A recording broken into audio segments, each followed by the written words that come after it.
La raison est là, quoi, parce que si tu veux, nous, à un moment où on sortait les cassettes, il y avait des magasins de cassettes, et Ousmane Kene Lazer le sait.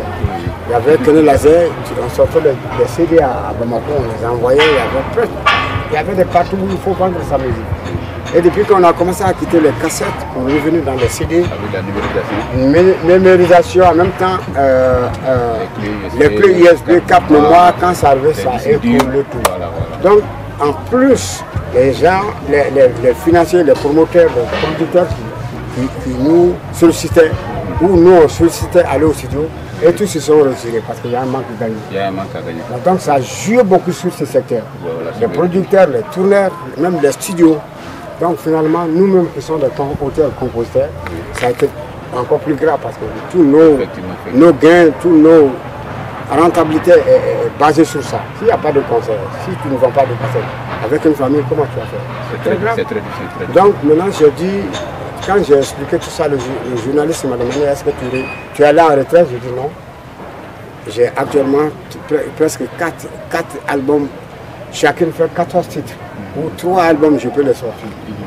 J'ai fini, j'ai écrit et je les ai gardés dans mon tiroir. Moi, je dis, mais maintenant, avec tout ça, tu regrettes d'avoir été musicien?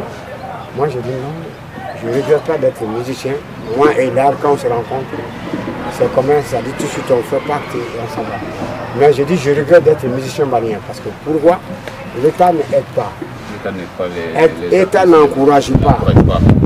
Donc, je dis, bon, ça c'est dans presque tous les domaines. Les anciens footballeurs, les anciens seniors, les anciens, tous ceux qui ont donné leur corps, âme et corps au Mali pour défendre du Mali. Mais finalement, la plupart périssent comme ça. Finalement, à la finishing, on vient te mettre un drapeau, on dit, bon, sauvegarder de l'ordre national. Je dis, mais tout ça, avant qu'on arrive là-bas, moi, je me recule. Et voilà, sinon ce n'est pas de raison parce que là, l'État ne m'a pas aidé.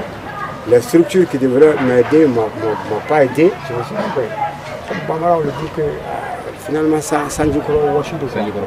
Donc, moi, je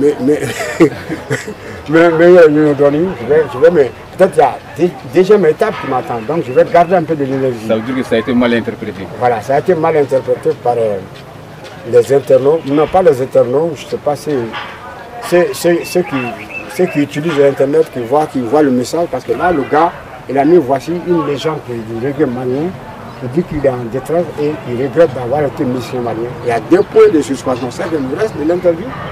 À côté. Bon, souvent le titre, c'est pas. Voilà, souvent, c'est ce qu'il fait souvent dans le journalisme.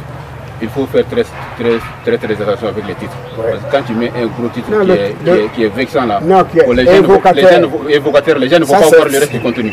Voilà, ça c'est un titre évocateur. Voilà, le chef peut-être il a fait pour pouvoir vendre son journal. Voilà. Parce que le journal a ni titre de dama.